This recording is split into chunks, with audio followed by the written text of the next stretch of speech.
ಗಾನ ಕೋಗಿಲೆ ಜಾನಕಿ ಅಮ್ಮನವರ ಅಂತಿಮ ದರ್ಶನಕ್ಕೆ ಸಿದ್ಧತೆ ನಡೀತಾ ಇದೆ.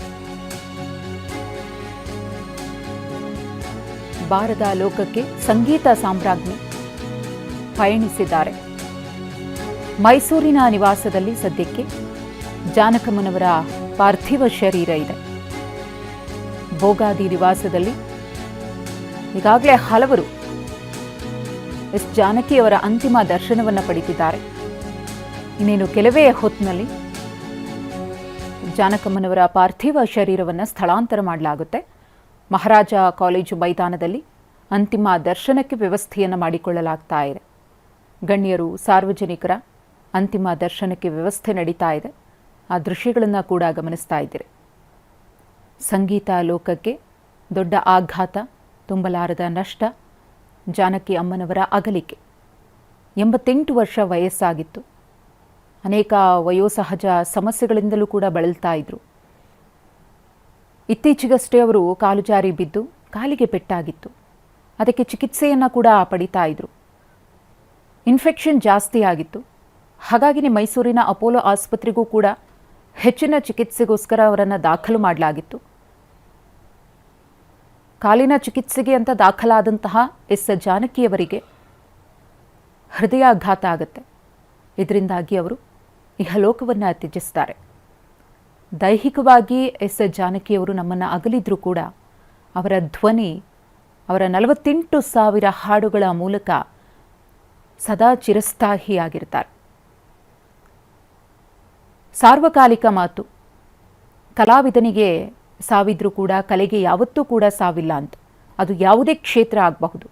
ಆ ಕ್ಷೇತ್ರದಲ್ಲಿ ಆ ವ್ಯಕ್ತಿ ಮಾಡಿದಂತಹ ಸಾಧನೆ ಈ ಭೂಮಿ ಇರೋವರೆಗೂ ಇರುತ್ತೆ ಅಂತೀವಲ್ಲ, ಅದಕ್ಕೆ ಪರ್ಯಾಯವಾಗಿ ನಿಂತ್ಕೊಳ್ತಾರೆ ಎಸ್ ಜಾನಕಿ ಅಮ್ಮನವರು.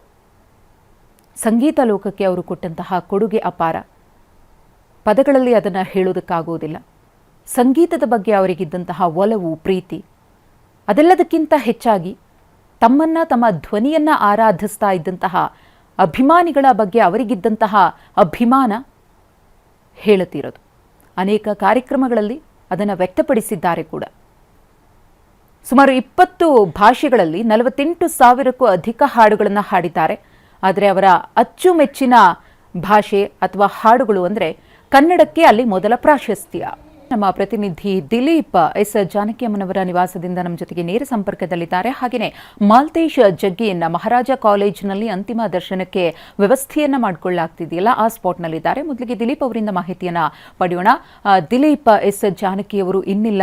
ಆ ನೋವಿನಲ್ಲೇ ಸಂಗೀತ ಲೋಕ ಕಣ್ಣೀರನ್ನ ಇಡ್ತಾ ಇದೆ. ಭಾರತೀಯ ಚಿತ್ರರಂಗ ಕಂಬನಿಯನ್ನ ಮಿಡಿತಾ ಇದೆ. ಅವರ ನಿವಾಸದಲ್ಲಿ ಸದ್ಯಕ್ಕೆ ಅವರ ಪಾರ್ಥಿವ ಶರೀರ ಇದೆ. ಇದುವರೆಗೂ ಕೂಡ ಯಾರೆಲ್ಲ ಅಂತಿಮ ದರ್ಶನಕ್ಕೆ ಆಗಮಿಸಿದ್ರು, ಎಷ್ಟು ಹೊತ್ತಿಗೆ ಅವರ ಪಾರ್ಥಿವ ಶರೀರವನ್ನ ಸ್ಥಳಾಂತರ ಮಾಡುವಂತಹ ಪ್ರಕ್ರಿಯೆ ಆರಂಭ ಆಗುತ್ತೆ ದಿಲೀಪ್?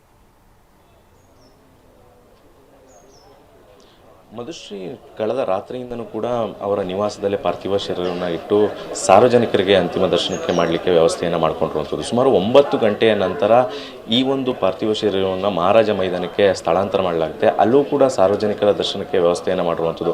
ಯಾಕಂದರೆ ಇಲ್ಲಿ ಸಾಕಷ್ಟು ಜನರು ಬಂದರೆ ಇಲ್ಲಿ ವ್ಯವಸ್ಥೆ ಮಾಡಲಿಕ್ಕೆ ಆಗಲ್ಲ ಅನ್ನುವ ಕಾರಣಕ್ಕೋಸ್ಕರ ಮಹಾರಾಜ ಮೈದಾನದಲ್ಲಿ ಸರ್ಕಾರಿ ಸಕಲ ಗೌರವಗಳೊಂದಿಗೆ ಅವರ ಅಂತಿಮ ದರ್ಶನಕ್ಕೆ ವ್ಯವಸ್ಥೆಯನ್ನು ಮಾಡುವಂಥದ್ದು. ಜೊತೆಗೆ ಅಂತ್ಯಕ್ರಿಯೆ ಮಾಡಲಿಕ್ಕೆ ಕೂಡ ಎಲ್ಲ ರೀತಿಯಾದಂಥ ಸಿದ್ಧತೆಯನ್ನು ಮಾಡ್ಕೊಂಡಿರುವಂಥದ್ದು.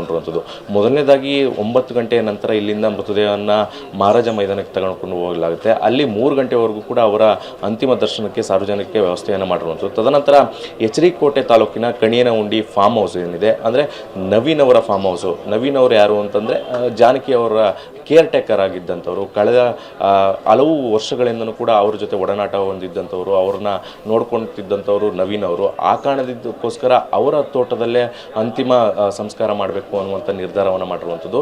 ಇದೆಲ್ಲದರ ಜೊತೆ ಕುಟುಂಬಸ್ಥರು ಕೂಡ ಈಗ ಎಲ್ಲರೂ ಕೂಡ ಆಗಮಿಸಿದ್ದಾರೆ. ಎಲ್ಲರೂ ಕೂಡ ಅಂತಿಮ ದರ್ಶನವನ್ನು ಪಡ್ಕೊಳ್ತಾ ಇರುವಂಥದ್ದು. ಜೊತೆಗೆ ಸಾರ್ವಜನಿಕರು ಕೂಡ ಇದೇ ಒಂದು ಸ್ಥಳಕ್ಕೆ ಬಂದು ಅಂತಿಮ ದರ್ಶನವನ್ನು ಮಾಡಿಕೊಳ್ಳೋಕ್ಕೂ ಕೂಡ ಎಲ್ಲ ರೀತಿಯಂಥ ವ್ಯವಸ್ಥೆಯನ್ನು ಕೂಡ ಮಾಡಿಕೊಳ್ಳಲಾಗ್ತಾ ಇದೆ. ಸುಮಾರು 9 ಗಂಟೆವರೆಗೂ ಇಲ್ಲಿ ಒಂದು ಅಂತಿಮ ದರ್ಶನಕ್ಕೆ ವ್ಯವಸ್ಥೆ ವ್ಯವಸ್ಥೆ ಮಾಡಲಾಗುತ್ತೆ ಅನ್ನುವಂಥ ಮಾಹಿತಿಯನ್ನು ಕೊಡಲಾಗ್ತಾ ಇದೆ. ಯಾಕಂದರೆ ಮಹಾರಾಜ ಮೈದಾನದಲ್ಲಿ ಇನ್ನೂ ಕೂಡ ಅಂತಿಮ ದರ್ಶನ ಸಿದ್ಧತೆಗಳು ನಡೀತಾ ಇದೆ, ಅದೆಲ್ಲವೂ ಕೂಡ ಪೂರ್ಣ ಆಗಿಲ್ಲ. ಆ ಕಾರಣಕ್ಕೋಸ್ಕರ ಇಲ್ಲೇ ಕೂಡ ಇನ್ನೂ 1 ಗಂಟೆಗಳ ಕಾಲ ಹೆಚ್ಚು ಕಾಲ ಇದೇ ಒಂದು ಸ್ಥಳದಲ್ಲಿ ಅಂತಿಮ ದರ್ಶನ ವ್ಯವಸ್ಥೆಯನ್ನು ಮಾಡಿರುವಂಥದ್ದು.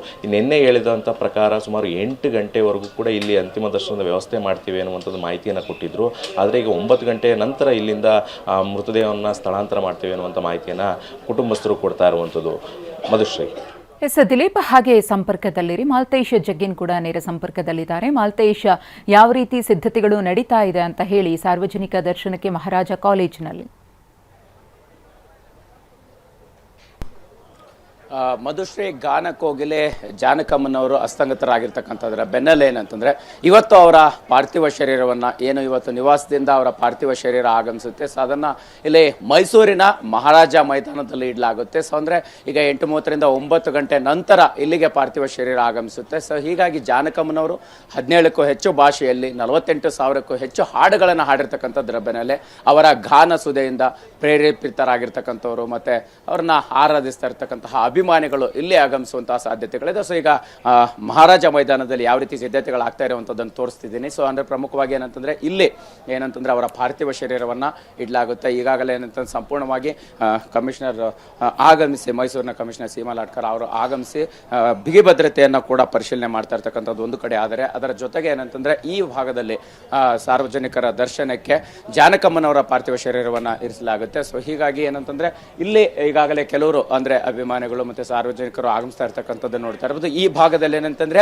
ಗಣ್ಯರಿಗೆ ಆಸನಕ್ಕೆ ವ್ಯವಸ್ಥೆ ಮಾಡಿಕೊಟ್ಟಿರ್ತಕ್ಕಂಥದ್ದು, ಸಾಕಷ್ಟು ಸಂಖ್ಯೆಯ ಚಿತ್ರರಂಗದ ಗಣ್ಯರು ಮತ್ತು ಅವರ ಅಭಿಮಾನಿಗಳು ಆಗಮಿಸಿದಂಥ ಸಾಧ್ಯತೆಗಳು ಒಂದು ಕಡೆ. ಆದರೆ ಈ ಭಾಗದಲ್ಲಿ ಈಗಾಗಲೇ ಏನಂತಾರೆ ಕೆಲವು ಅವರ ಅಭಿಮಾನಿಗಳು ಮತ್ತು ಅಂದರೆ ಸಾರ್ವಜನಿಕರು ಆಗಮಿಸ್ತಾ ಇರ್ತಕ್ಕಂಥದ್ದು ನೋಡ್ತಾ ಇರೋದು. ಅಂತಿಮ ದರ್ಶನಕ್ಕೆ ಹೀಗಾಗಿ ಸಾಲಗಟ್ಟಿ ನಿಂತಿರ್ತಕ್ಕಂಥದ್ದು ದೃಶ್ಯಾವಳಿ ಇರುವಂಥದ್ದು. ಸೊ ಹೀಗಾಗಿ ಏನಂತಂದರೆ ಕೆಲವೇ ಗಂಟೆಗಳಲ್ಲಿ ಅಂದರೆ ಅವರ ಪಾರ್ಥಿವ ಶರೀರ ಇಲ್ಲಿಗೆ ತರಲಾಗುತ್ತೆ. ಅದಾದ ನಂತರ ಅವರ ಅಂತಿಮ ಅಂತ್ಯಕ್ರಿಯೆಯನ್ನು ಸಕಲ ಸರ್ಕಾರಿ ಗೌರವಗಳೊಂದಿಗೆ ಮಾಡಲಾಗುತ್ತೆ. ಸೊ ಹೀಗಾಗಿ ಇದು ಸದ್ಯಕ್ಕೆ ಮೈಸೂರಿನ ಮಹಾರಾಜ ಮೈದಾನದಲ್ಲಿ ಕಂಡು ಬರ್ತಾ ಇರ್ತಕ್ಕಂಥ ಒಂದು ದೃಶ್ಯಾವಳಿ. ಮಧುಶ್ರೀ. ಧನ್ಯವಾದ ದಿಲೀಪ್. ಮಾಲ್ತೇಶ್ ತಮ್ಮೆಲ್ಲ ಮಾಹಿತಿಗಾಗಿ. ಎಸ್ ಜಾನಕಿಯವರ ಅಂತಿಮ ದರ್ಶನಕ್ಕೆ ಮಹಾರಾಜ ಕಾಲೇಜು ಮೈದಾನದಲ್ಲಿ ಸಕಲ ಸಿದ್ಧತೆಗಳನ್ನು ಮಾಡಿಕೊಳ್ಳಲಾಗ್ತಾ ಇದೆ. ಮತ್ತೊಂದು ಕಡೆ ಅವರ ನಿವಾಸದಲ್ಲಿ ಪಾರ್ಥಿವ ಶರೀರ ಇದೆ. ಈಗಾಗಲೇ ಅನೇಕ ಮಂದಿ ಅವರ ಅಂತಿಮ ದರ್ಶನವನ್ನು ಪಡೆದುಕೊಂಡು ಅಂತಿಮ ನಮನವನ್ನು ಸಲ್ಲಿಸಿದ್ದಾರೆ.